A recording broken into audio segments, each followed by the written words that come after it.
This is the Stock Trading Reality Podcast, Episode 1. This is the Stock Trading Reality Podcast, where you get to see the realistic side of a trader's journey. Get inspired and stay motivated by everyday normal people who are currently on their journey to trading success. And this is your host, who once scored a basket in 7th grade basketball for the other team, Claytrader. Yes, you heard that right. I officially started this podcast, Episode 1, with probably one of the most embarrassing things about me, but that kind of sets the tone for what this whole podcast is going to be about, and that is just things aren't perfect. Trading is not a perfect game. It's not a perfect thing that you just decide, hey, you know what? I want to trade stocks or options or Forex, and then all of a sudden you're good at it. You're going to have all sorts of screw-ups. You're going to have all sorts of embarrassments, and that's what the point of this podcast is. I want to inspire people, motivate people through realistic setting, through real stories. You see it all the time out there. The normal business model is, let's just focus on all the great things. Let's focus on all the money. Let's focus on the big houses. Let's focus on the cars. Focusing on all those things. And yeah, it's very possible, but it creates a marketing illusion where that's what it's all about. And it's one of those things where it can happen right away. And like I said, it is possible, but is it something that is just happens overnight? Absolutely not. Trading is a journey, and that's what I want to talk about. This is Claytrader, and if you're not familiar with me, I want to go over a little bit of history about myself, but at the same time, I do offer a website with an About Me page where you can get all the details. But about me, I got into trading back in college. I actually had a book selling business, so that allowed me to accumulate some cash, and then when I got married, in my senior year of college, my wife was at the bank, and the guy, just made a comment to my wife, you guys got some, money just sitting in your checking account. Have you ever thought about mutual funds or the market? So wife came home, talked about mutual fund, stock market. Stock market, that's for geeks. I don't want anything to do with the stock market. And then, my wife gave me a little bit more. All right, yeah, we'll set up a meeting. So sat down with the banker, and he sold me on getting a mutual fund. You can get returns. You don't have to do anything. That your money will grow. Hey, this sounds pretty neat. So we put some money into the mutual fund, and then all of a sudden something strange happened. I guess I quote unquote became a geek, and I started to watch CNBC, Fox Business News, Bloomberg, and wow, you mean wait, what E-Trade? What's E-Trade? Scottrade? What's that? What, you mean I can do this on my own? I don't have to have a mutual fund? So I went. And I said, you know what, this looks good. I think I can do it better. And I sold my mutual fund, opened up an online brokerage, and then went on to pay $120 in commission on my first trade. What I had done was I opened it up through my small regional bank, and obviously they're not a discount online broker. So I went and bought a stock. LVLT was my first ever stock purchase. And I'll as embarrassing as it is, got it from Jim Cramer himself. I thought that was the way it went. So he was talking all about this internet and, whatever LVLT does, I can't remember. But I bought it. And actually, hey, Jim Cramer hooked me up.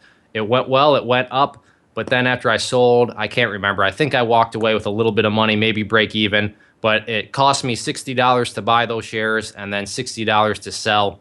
So that was really the first big lesson was, okay, online brokerages.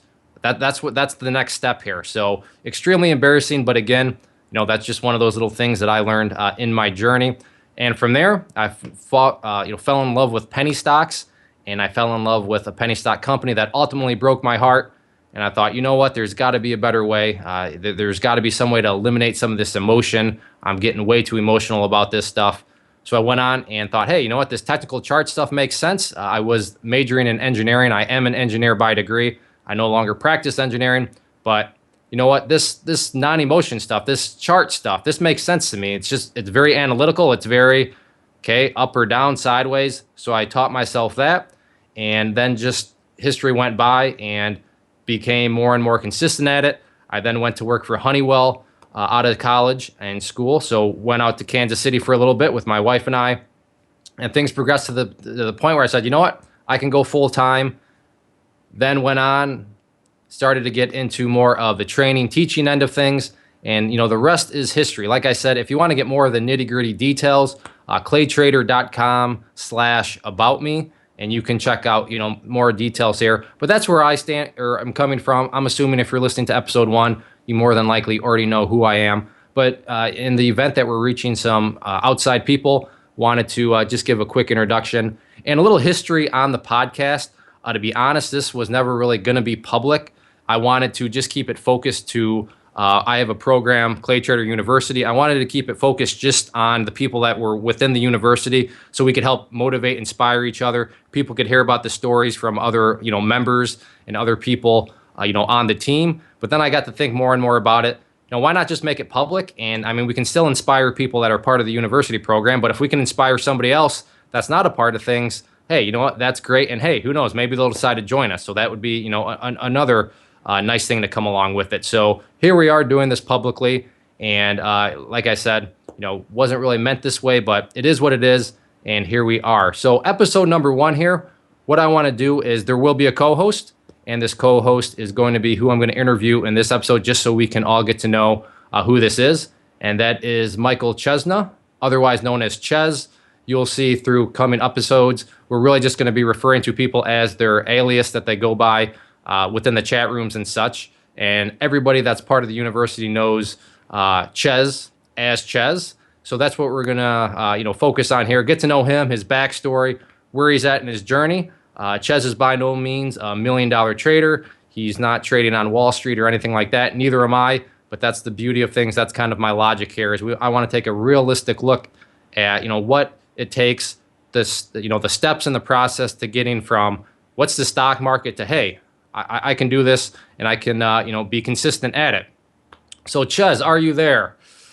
You know what? I thought we were going to start this podcast by talking about how fun it was to race our Lamborghinis in Dubai this weekend, but I guess you're taking a different approach. So it was one of those things where I was debating: do we want to talk about the Lamborghinis or the Apache helicopters? But I thought we should probably take a modest approach to this. But I guess we could do that.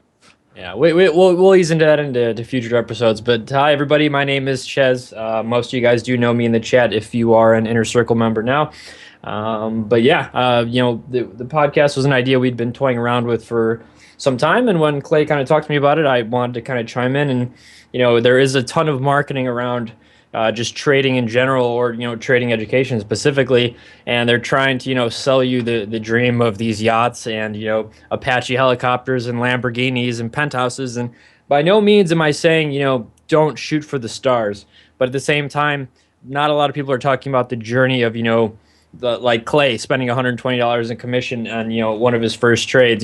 I've spent I think like $140 in commissions before in kind of a similar fashion. It just wasn't my first trade. So these are all kind of learning steps, and the podcast is going to be interviewing people who are relatively new traders like myself.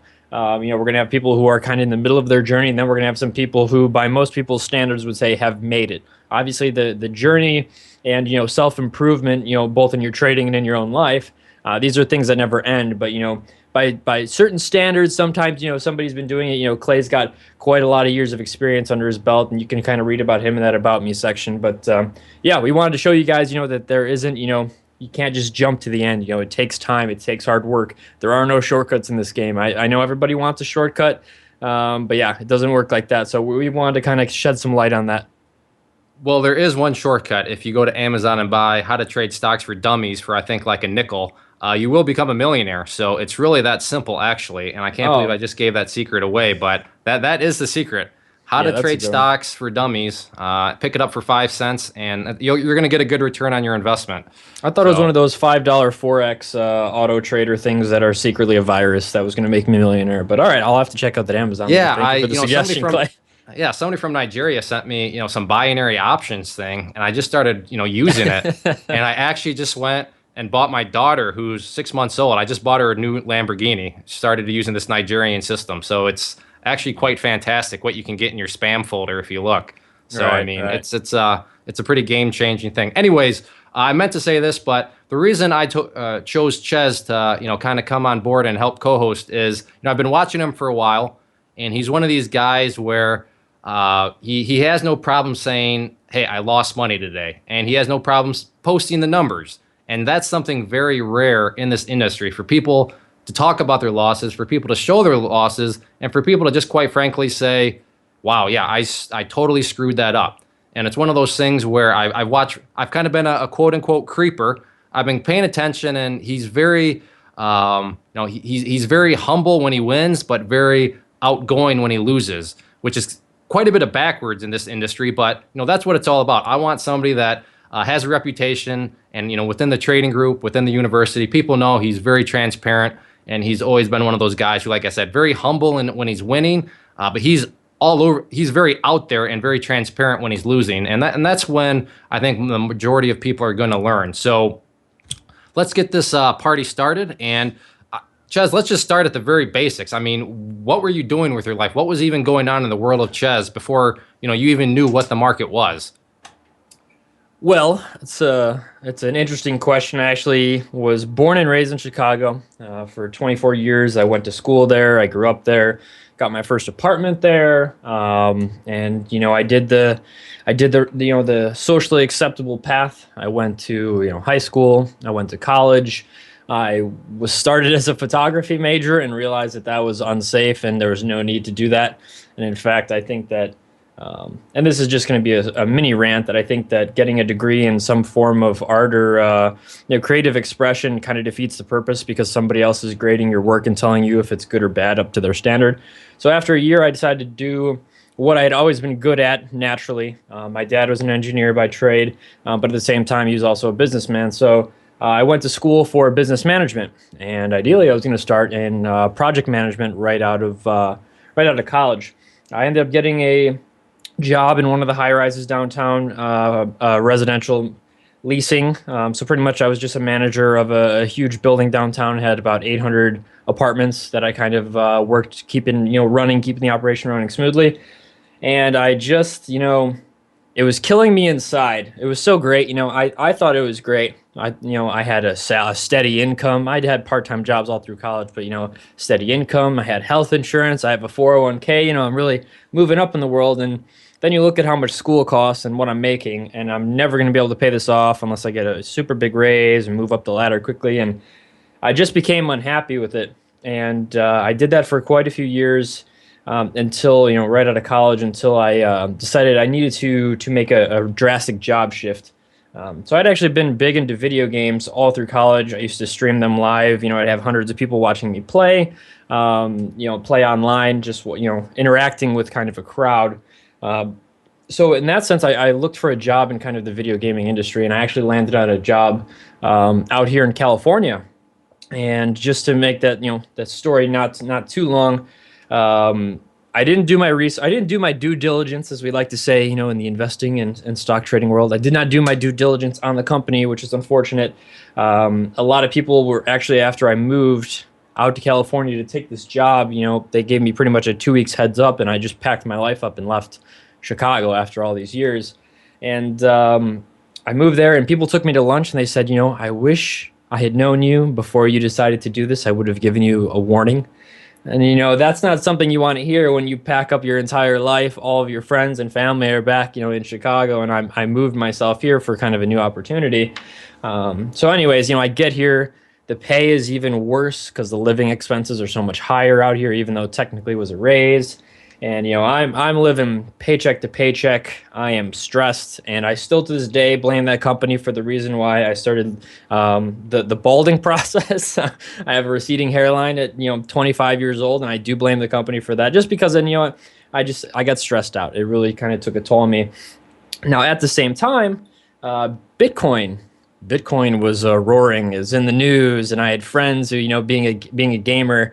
Bitcoin was something we were talking about, and I know a lot of people are probably like, "Oh, I'm going to turn off the podcast now. This kid's on drugs or something's wrong with him." And I actually, in a full-blown bull market from $30 to $1,200, I had kind of gotten wind about it in the 800s, and it wasn't, that was my first, taste of trading. And the reason why I even decided to take some of my paycheck and try to, buy Bitcoin low and sell it higher was, first off, that sentence I just said, buy low, sell high. That was the only thing I knew about trading and investing.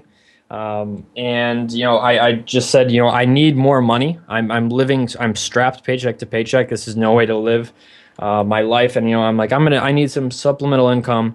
And that was my first taste of the market. And honestly, that kind of sparked everything that came from here. And by sheer luck and the fact that it was a full blown bull market, I did actually take some money out of it. But by any means, was I technical and smart about it? Not in the slightest. But so I guess that's kind of what drove me, kind of pushed my back against the wall, needing to have another source of income. And at the same time, it kind of it drove me to find this passion, somewhere where you least expect to find it, the need for money to kind of survive.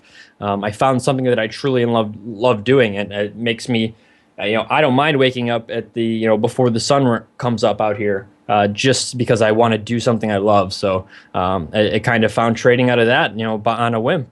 Yeah. So, I mean, it wasn't even like me. I think I probably had a pretty traditional way, mutual funds is, kind of, probably one of the classic introductions to the market, but I mean, you're pretty flying out there. I mean, Bitcoin, one of the most volatile things. I mean, so you kind of just threw yourself right into the frying pan. I mean, it was right into the Wild West. Yep. Yeah, I mean, it's almost. At least I went from mutual funds to penny stocks. But I mean, had I gone straight into penny stocks, I may not be sitting here right now. But yeah, I mean, you were pretty much in the penny stocks of the market with that Bitcoin and all that volatility. But I want to go back to something you said, and I didn't know this, but I think it's a very good lesson about trading and. Talking about your little rant, how you wanted to do something creative, but then you didn't like how the professors themselves told you what create. Can you touch back more on that? Because I think there's a pretty big parallel here between that and then what trading and trading education. I think where there's a pretty big divergence in between things. Oh yeah, I'd completely agree with that. But I wish I had, that kind of. I came to that conclusion after about a year and a half at that art school in Chicago, and kind of the way it came about was we were given a project, and as a art students for the most part they leave it kind of open ended so that you can it's open for interpretation. So that's I guess where the creative part would go, and we had this project. It was a final, and he gave us the criteria, and I did a project.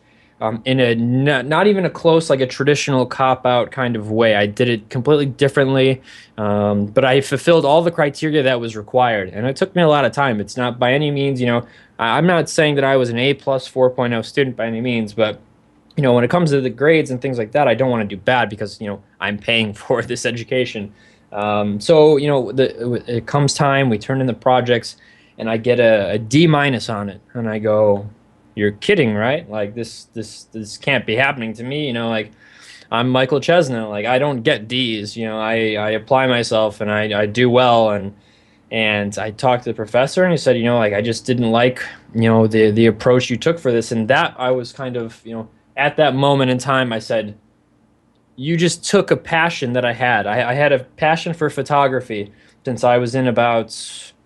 It was junior high. I think it was 6th or 7th grade. I kind of, there was an art teacher there that kind of showed me photography, and I was interested in it all the way through high school. Just, not even for grades, not for a GPA. I entered, contests, things like that. I took photos, and I thoroughly enjoyed it. Set up studios, worked with a ton of people, photographing them, their families, photographing events, and, I decided, I went to school for this, and because of this experience, not strictly the fact that I got a D minus on the project. It was the fact that I now am looking to somebody to approve what I, saw out of this project, and they said no, it's wrong. And then I was immediately like, nope, I'm in the wrong place. I don't need a degree to do something I love. But let me ask you this, just so we can make sure everybody's on the same page. You stuck within the bounds of the assignment, right? Is that correct? Yeah, 100%. There was kind of criteria you needed to meet, and I met them all, but I didn't do it in the easy way that 99% of the class did. Did it. I was that one project that did kind of was not the norm. Exactly. So this is a great parallel. You see it all the time in trading education. Is trading by definition needs to be very creative. Why does it need to be very creative? Well, there's a huge psychological component. And you need to get creative. You need to figure out what works in your mind for personal risk tolerance? Do I feel comfortable doing that? Am I biting my nails if I do that? You got to get creative and figure out within the framework. That's why I asked Chezz, well, were you staying within the bounds of the assignment? So obviously the overall assignment in trading is you make money. Fair enough. But within those bounds, you need to get creative and do what works for you. Whereas the problem with so much education out there is, here is a strategy, do this strategy, it'll work. That's not how the game of trading works. You have to get creative and match things to your psychological levels, to what you feel comfortable with. If you're a very outgoing person, you're probably going to approach the market very differently than a very conservative person that's maybe more shy in life. But for this whole, thing of, yeah, trading needs to be creative, but here's my strategy, do this strategy, and it's going to work. Now, again, you could probably point the finger at me and say, what are you talking about, Clay? You sit there and tell people to use charts. Fair enough. However, within charts, within the umbrella of charts, there's all sorts of ways you can get creative and figure out ways that fit your personality. And we're going to see that, in coming episodes. We're going to see that with Chezz here as we get more into him. You got to figure out, you got to get creative within the context of, your psychological frame. And if you've never traded a stock, this probably doesn't make much sense to you, but I guarantee you the first time you click that buy button and you have real money on the line, your brain, there's going to be all sorts of voices that start popping up that you didn't even know existed. So interesting point. I'm glad you went on that little rant because I did not plan on going into that, but that's a crucial point in terms of creativity. And there's a lot of parallels between the market, but you can easily get distorted if somebody tries to cram a certain thing down your style or down your throat, but it's not your style. Right, right. There is no one size fits all. I completely agree. Yeah, exactly. So, okay, you got into Bitcoin. Now, one of the big things that I know I did when I got started was, you trick yourself, you fool yourself into thinking that you have a strategy. So when you first got started, what was that strategy? What did you think you were doing, or how did you think you're kind of bobbing and weaving through the market? Obviously, I'm not trying to ruin what's to come, but obviously it wasn't right. But how did you fool yourself psychologically? What was going on that made you think that you were, a quote unquote trader at that time? Well, there's a great video you have about, what does it take to claim and show, that you are a trader. It's pretty much as simple as opening an application at a brokerage account. But for me, it was, of course I did, I wanted to do my research and learn how to trade. So what did I do? I looked up every free resource I could. I YouTube things, I Investopedia things, and, don't get me wrong. There are things, especially for me coming from a blank slate who knew nothing about trading. Did I learn some things that probably might have saved me a little bit of money? Yes. Did I learn anything solid as far as, risk management or kind of my loss tolerances or things like that? No, I saw a few pictures about, an ascending triangle and a support and a resistance line. And, from there I thought, I had it down. And honestly, you see this a lot, and I think the way the market has been over the past few years, it's just been kind of buy the dip always. The thing was Bitcoin was buy the dip. It was, and I was drinking the Kool-Aid, no problem. I was just at the trough drinking all the Kool-Aid, no problem. Looking up news articles, tweeting about it, talking to my friends and family, talking to coworkers about it, and it just kept going up. So that was my strategy. It just kept going up. So long story short, my strategy was non-existent. So your strategy was ride the bubble. It was ride the bubble. Yep. And the thing was I got invested in it. I kind of fell in love with the idea of it. And it's not that I disagree with the idea of it by any means, and I'm not here to bash Bitcoin. I've traded again actually since I got more educated, and took money out of it. But the thing is, at that time, I thought I had conquered it. My strategy of not having a strategy, I thought I'm just good at, finding something that's going up, and I actually cashed out my winnings. And then I kind of hopped on the more traditional route, which you kind of talk about in your history. And I took my Bitcoin winnings and I said, you know what? I'm going to go to a regulated market. I'm going to read a couple books that I found on Amazon, and I'm going to play penny stocks because those are safe and I don't have a lot of money, and I'm going to really, 10,000% my money real quick here. So I kind of went from the Wild West to myself, I'm like, I'm going to transition into a regulated market. I don't mind if I can't hide, from the IRS and taxes with real trading. It'll be much safer. That was my logic at the time. So it's safe to say that your fool's gold within Bitcoin was you were just riding the bubble, so you thought you knew what you were doing because the market was going up, so you made money. Therefore, hey, I know what I'm doing. So is that a fair statement in terms of what your fool's gold was? 100%. I thought I was going to go full-time trading just Bitcoin. That's how fool's gold I was. And I'm not even kidding with you. This was a serious belief of mine at that time. It's one of those things where, it's like the real estate bubble. It was at the time when the bubble was forming, you go, you buy a house. I still remember those reality shows. I watched one, and I'm not kidding. The person bought and went like 50 grand over what their rehab budget was, and yet they still walked away with like 80 grand profit because in the process of them screwing up anything possible of the rehab, the market appreciated so much that they still walked away with 80 grand profit. So it was, bubbles all act the same. They create false hope. You think about the pot stock bubble from last year, really, I guess, and same concept. But so a bubble was your fool's gold. Now, at what point, because somewhere along the line, in your mind, something triggers, and it just says you finally have kind of a sit-down meeting with yourself where you say, you know what, I have no idea what I'm doing. So at what point did that finally come your way? When did you have that little conversation with yourself? That was during the penny stock phase, and I'm going to call it the coming to God moment, where you really need to take a hard look at yourself and figure out what you're doing. I think I was trading plug or something. Battery plays were all the hype at this time. This was kind of during the marijuana boom, as the pot stocks and penny stocks. But the battery plays were huge too, probably because of Tesla. Honestly, I have no idea what they were booming for, but I think I remember I played plug and I lost about 30. It was either 45 or 35% of my account in about maybe 4 or 3 minutes.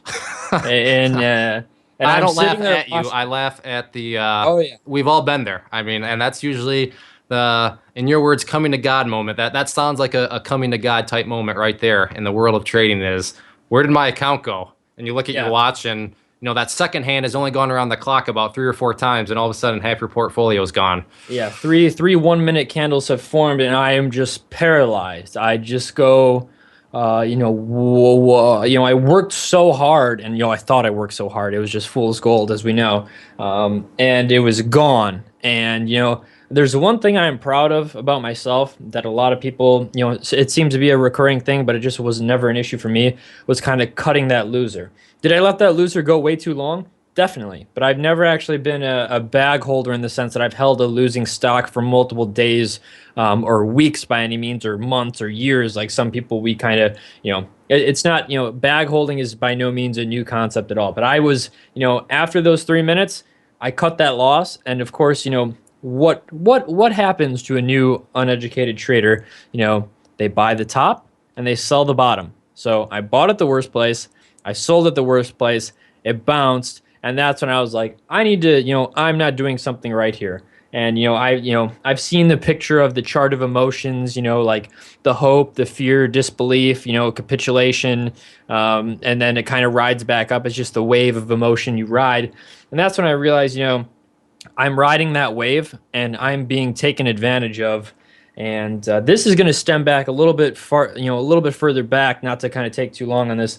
But when I was living in Chicago, I lived about 4 blocks from the Chicago Mercantile Exchange, and I was over 21. So after I got out of my day job, I would go frequent a drinking establishment. There's a bar that's not too far from there, and I would rub elbows with all of these stock traders who would make or lose $100,000, $300,000 in a week. It was nothing to them. I saw them act crazy at the bar. I saw them buy a round for the entire bar, and they just had money. And in my mind, I always said, I'd love to do that, but I'm just not smart enough. You guys are way too smart for me. And when my back was pushed against the wall out here in California, and I lost that 35 or 45% of my account, I said, that's a bunch of crap. I can learn how to do this. I'm going to learn how to do this. And that was kind of the day that I realized something needed to change. Right. So, and I think I think we'll see it's common, but you hit that breaking point where you needed something to motivate you. It was almost, and I would argue, if somebody were to say, what's one of the personality characteristics that you need for success in trading, I would argue you need a sense of stubbornness and you need a sense of, oh yeah, let me show you. And from what, correct me if I'm wrong, but that's just exactly what I got. I heard some stubbornness there. Wait, you don't, I can do it. And you said, you know what? In fact, I'm going to show people that I can do it. So I think that's something that's, I'm not going to say it's a guarantee, but if you made me give one personality characteristic, I would probably say stubbornness is something that, you're going to need for success, or else, I mean, you really, with all the hurdles and dips you go through, would you agree that? Oh yeah, stubbornness and resilience are two things I think that even especially in trading, but even in just in kind of any type of ventures you do in your life, where you can't just be discouraged at the first downturn, the first dip of this journey. The journey should be so deep inside of you, and you should just know, and not to sound corny at all, to just know so deep in your being that, you are going to get to this point. There's a point that you already can see in your mind's eye. And, any little detour on the way is going to get you there. You just have to be willing to to push through it. You can't be somebody who just kind of gives up. If you give up, then there was no point in having that dream. You might as well go flip burgers and just stop trying. I was not willing to stop trying at all, and I completely agree. That is an attribute that you need to kind of have, especially in this game. Yeah, and I get called stubborn by my wife all the time, and rightfully so. I am a very stubborn person, but if you've ever been called stubborn, if you're listening to this, in the world of trading, take that as a massive compliment, because that is going to be needed. So, all right, let's get back on track here with you. So you hit that breaking point. Wow, what is going on? I don't know what I'm doing. Something needs to change. So what were your next steps there? And I'm not saying they were necessarily the proper steps, but you got to that point in your journey. So where did you go from there? So I at that point said I was going to do my due diligence. I was going to look up reviews of, various places that provided kind of trading education. I had read multiple books. The usuals you're going to find on Amazon, the Mark Douglases, the John Carters, just things like that. But these are very, very, very broad. And some of the psychological books I read about how to handle trading had absolutely no bearing to me. But me, quote unquote, trading Bitcoin, I thought that, oh yeah, I'll learn the psychology of it as well, since I'm a trader now. But then I kind of stumbled across your videos on YouTube. And then, what I usually do is I can kind of gauge if I'm going to be a good fit somewhere just by kind of reaching out and see how they respond. So I actually emailed you talking about how I had a small account, and obviously I know you get a ton of emails about kind of stuff like this, but people will give you a little taste of their story and then see what your suggestion is. And you would talk. I said I was interested in penny stocks. You had mentioned that the under $1 room, which is the penny stock room for the Inner Circle, Claytrader.com Inner Circle, which is kind of the chat and newsletter group, was the most active. And I said, you know what, it's the lowest rate. It's cheaper than some other options monthly subscription. I said, if I look at this as far as a cost per month, there is no, even if this chat room was the worst thing I had ever paid for in my life, it still came out to like $12 for the year or something, or actually lower than that. It comes out to like $8 for the month. And I said, that's fine. If I need to sacrifice going out to lunch, it's worth trying it here. But so in trader terms, you had a good risk versus reward setup here. 100%. 100%. So it could either pay large and be completely worth it, or if it didn't turn out to be what I needed, then I write it off. It's a loss, and we just move along and look for the next one. And I'm not gonna lie, I was really, like I said and earlier in the story, completely tight for cash, just strapped for money, and to the point where I'm just kind of selling goods that I don't need anymore. And I'm a big proponent of kind of shedding things you don't use and kind of getting money for it and reinvesting in other things. But yeah, I found that, and based on kind of the chat room and the kind of I don't know if it's a cult, I guess it would be a culture, and just the environment that it kind of was enabling. And I actually converted and looked into your basic, it was robotic trading. It was the 1.0 course, the first one that kind of you did, which just went over basic candlestick charting, and is still to this day what I and what a ton of other people would recommend as one of the most foundational technical analysis courses that you can take. It really, if you are a trading house, this is the concrete foundation that you need to lay. And I converted and bought that course, I think, in less than a week because people were talking so highly about it. I said, you know what, I'm going to pay up a couple $100 here.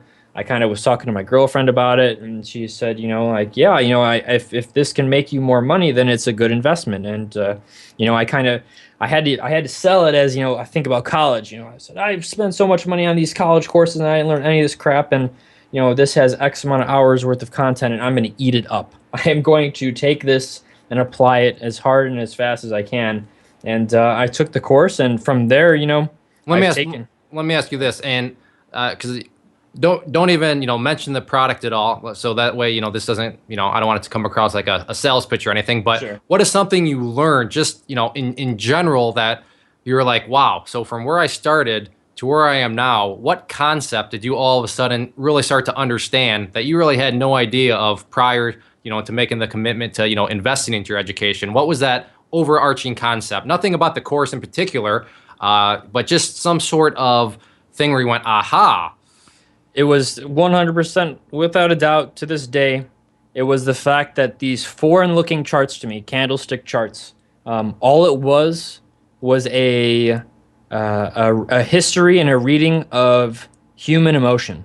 That was the overarching thing. That was the light bulb on my head that this is not a foreign, crazy-looking art project, that these have meanings. And if you can kind of decipher that meaning, you can put the odds in your favor. Obviously, nobody here is a fortune teller, or maybe you are, and best of luck to you. But, you can't know what's going to happen in the next minute, the next second. But if I can look at, previous herd, the crowd mentality, how they reacted at this point in time, 5 years ago, 5 months ago, 5 minutes ago, I have a better way to kind of gauge where we could go next. So that was it. It was all I'm doing is reading emotion. I'm reading just the group consensus of either a stock or an index, and that was the real turning point for me, is that I can actually read into this. And right. Yeah, same for me. And it's one of those things where whether or not you buy one of my courses, I don't really care, to be honest with you, but I do care, and I would highly recommend that check out charting, check out technical analysis, because that's where I was. It was, wait a second, you're telling me there's a way I can read the emotion of the market? Because when you just stop and think about it at its core, the markets are all controlled by humans, and I realize there's algorithms and supercomputers, but those are still programmed by humans. So at the end of the day, it's all psychological, it's all emotion. And I thought, well, I'm really struggling with my personal emotion, but if I know what other people's emotions are, and this will sound very probably not politically correct and kind of evil, but it is what it is.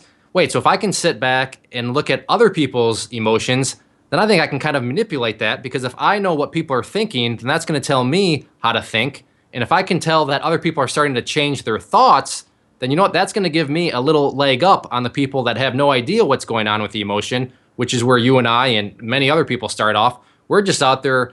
We have no idea. People are reading our emotions, but we don't understand that. And they're making decisions based off our emotions that's going to benefit them. So, that's, John Nash game theory type stuff. But that's all the market is. It's, it's game theory, and you're making emotion or decisions based off other people's emotion. But, how do you read that emotion? Well, when I had oh, wow, you can read other people's emotion from charts. To me, that was, that big game changing, thing. So, tell us where you're at right now in your journey. I mean, obviously, you're not, flying in an Apache to work every day, but I mean, fill us in, because we got to start to wrap this up. But, where are you at right now? What are some things that you want to work on? Just kind of fill us in on that state of issues right now. Yeah. So yeah, we're not at the point where I'm, carrying my Lambo with my Apache to drop it off in different countries and just drive around there for fun for a weekend, or flying to France for, coffee or something. But where I am is I actually took the leap into full-time trading, because I was confident enough in my abilities and kind of the tools that I had and the support system I have by, my family, my girlfriend, and just pretty much everybody around me, to take the leap in August. I don't mean to interrupt you. I don't mean it, but you just said agree or disagree, because this is something for listeners need to understand. Would you agree that family support, girlfriend support, wife support, whatever, boyfriend support, would you agree that if that support is not there, you're probably not going to make it. Without question, 1,000%. Not even a. There's no way to even dispute that. By no means were my parents jumping for joy, but at the same time, they said, they saw that I was a train that could not be stopped, and that I refused to kind of let people tell me I couldn't do this. So they kind of got on board with the idea at that point. By no means, they did try to sway me, against doing that. And you're just having a bad time with the employers you've worked for, and it wasn't that. They had kind of come to the realization relatively quick. But without that support system, would I be on this podcast right now? No, not a question at all. I would not be speaking to you right now. And that brings up a very critical point. Is maybe you're sitting there and you're thinking, I really want to do this, but my wife or my family, they're putting all sorts of pressure on me. I don't have any support, so it's me against the world. I got if you need a support system, or else you already, trust me, like I said, as soon as you click that buy button, there are going to be voices that pop up into your head. There's going to be all sorts of psychological things going on. And I know if you've never traded anything, you think that I'm exaggerating, but I'm not. But when all those psychological influences start tweeting at you, the last thing you need is to know that you're not supported by your family structure, or your girlfriend, your wife. You need to have support. Somebody needs to say, you know what, I understand, it's risky. There's no problem in admitting risk, but if you're sitting there and you don't have support, right now, don't even. And if you're thinking about, I think I might try one of these courses. I'm telling you right now, don't make any purchases. You need to first go and get support. Let people know that you got to get them on your side, because if you don't, if you're competing against and I'm not trying to turn this into Dr. Phil and relationship hour, but you got to have that support, because trading is so psychological that it's just not going to happen unless you have that the team behind you. So sorry to interrupt you there, Chezz, but you made that comment about talking with your family, and that's a critical hurdle that I think a lot of people skip, and then they just have one more psychological issue they have to deal with, and that's just not good for anybody. So carry on. My apologies for no worries at all. It's a very valid point, and just to kind of touch on that before I move a little bit further, you think Clay's exaggerating? I can assure you, this is another voice about this. He is not exaggerating in the slightest. As a new trader, especially you new traders who are listening to this, or thinking of people getting into trading, that pressure will be in the back. It'll be in your subconscious, and it will weigh on you, and it will cause you to make mistakes. It will cause you to be too greedy. It'll cause you to be too fearful. It will break you. So yes, that you need a support, and if you can't have that, you need to figure out how to kind of get that support. I had to kind of, I presented it as a business case. It was almost like a new business proposition. And honestly, with the new business, you can't guarantee profits. You can't, guarantee that in year one you're going to be, driving in the new BMW or anything like that. So that's the way I kind of had done it with my parents. And like I said, they could just see it inside, based on the way I was presenting myself and talking about it, that there was nothing anybody could say at that time to stop me. So they figured they should just get on board. They didn't financially, throw money at me and say, go invest our retirement for us. And I'm real happy they didn't, But so I took that. Mom and Dad, your whole 401k is in Bitcoin. You're going to be retiring on an island. And by island, I mean a cardboard box. Yeah, we're going to be bagging under a bridge. Yeah. But yeah, so I took the leap, and I kind of got all my ducks in a row in August. And I learned a lot about myself then at that time, because I only, residing on the West Coast, I could trade, from 6:30 a.m. until about a little bit before 9, about 8:15, 8:30. And then I had to go off to the day job, and then I would try to do it on my phone with the worst reception. And, I lost a lot of money doing foolish things like that. But I got all my ducks in a row in August, learned a ton about myself, trading the whole market, where I thrive, where I completely fall on my face. I'm a big fan of kind of analyzing your past trades, and I use a service that goes over all my trades, and I can look over, statistics and trends for just myself. Because to me, this is a business. I am the product, and, I need to kind of tune and find what works for me best. But pretty much from August until now, I went from, and I've no, like you said earlier in this, I have always admitted my losses, and I try to take them in stride. and I put them out. I don't put them on Twitter or any place like that, but I put them in the chat because I want others to know, I'm not the only one losing money today. There's for every person who made money, somebody lost money, and that's okay. It just means that we're at different parts on our journey, or things didn't line up for you that day. You may have taken good trades and they just didn't work. So I always put out my losses there to kind of be held accountable. But I went from a consistently losing trader. I wasn't losing huge, but was I taking on more risk than I should? 100%. I never had any more blowout trades like I did in that penny stock where I lost almost half my account. I learned my lesson from that. I kind of figured out what I was doing wrong in that regard. But I went from consistently losing to I am now in the break-even stage. And people go, like, aren't you bummed? Like, you were up a little bit, now you're down a little bit. And I go, are you kidding me? I'm like jumping for joy. And I know I should be completely emotionless about this. I'm jumping for joy that I am progressing in the right direction. Because you know what the next step after break even is? It's profitable if you keep improving yourself and improving your trading. That is the next logical place to go. It might not be huge profits, and I don't expect it to be. But I went from losing day after day after day. And I'm telling you, trading will push you to your absolute highs and push you to your absolute lows. There are times where I just sat on the balcony for hours staring into space, contemplating, am I smart enough to do this? Am I capable? And you know what? That kind of ties back into the fact that there is nothing in the world that will stop me and my goal of being a full-time successful trader. And every little kind of speed bump I hit is all just a process of getting me where I'm going. So that's where I'm at right now in my trading. I'm working to break. I'm going to break out over my break-even stage. Nice. You're putting in higher lows, and you're creating an ascending triangle for yourself right now is what's going on. Right. And that's what I'm excited about is episode 1, we know where Chezz is. My plan is that this will hopefully be at least popular enough to keep on doing. So come episode 50 and episode 100, we're going to be able to track his progress. And pretty soon he's probably going to be, hosting the podcast from his, own private island. But that's the goal here. We can kind of use Chezz as our guinea pig, track his progress, and, week by week, just, touch base with him and see where he goes. Well, I want to wrap things up with just a couple of quick, fun questions. So I'm making these up as I go. So just short answers. That's all that's needed. Favorite movie? It's going to be The Matrix. Favorite musical group or song? Ooh, this is a tough one. I'm going to go with Led Zeppelin.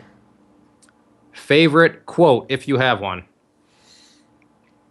It's going to be a recent one. It's an Ed Secoda quote. Some people, you always get what you want out of them. I'm butchering this quote, but you get what you want out of the market. Some people like to lose, and by losing, they win. Nice. And favorite food?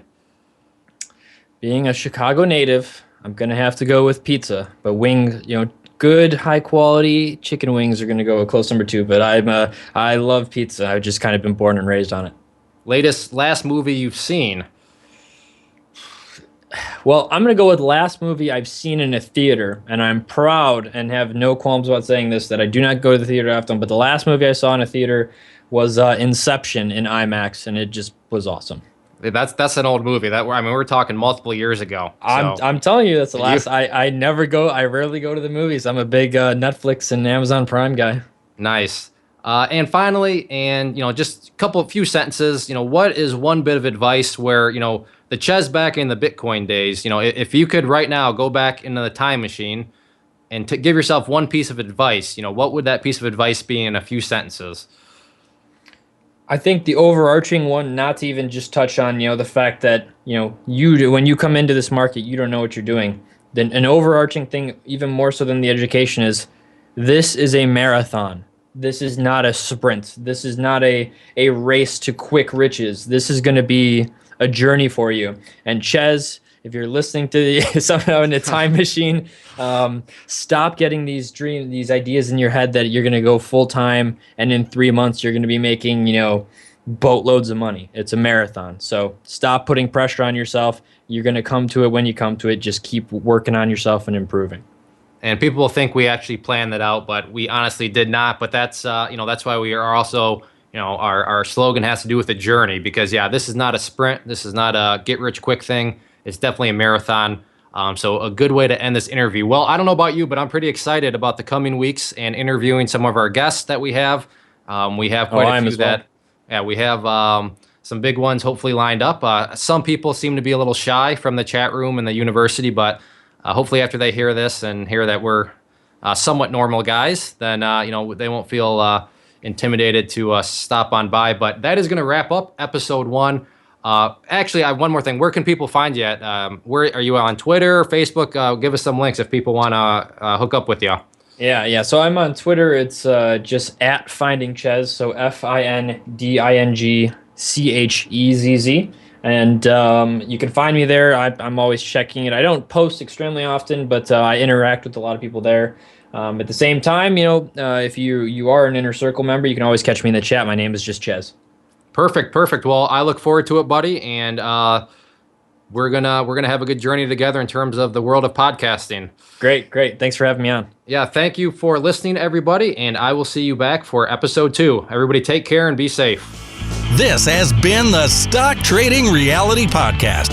Thanks for taking the time to hang out. To learn more about Clay and the Claytrader community, including the trading team, premium training, and more, visit Claytrader.com.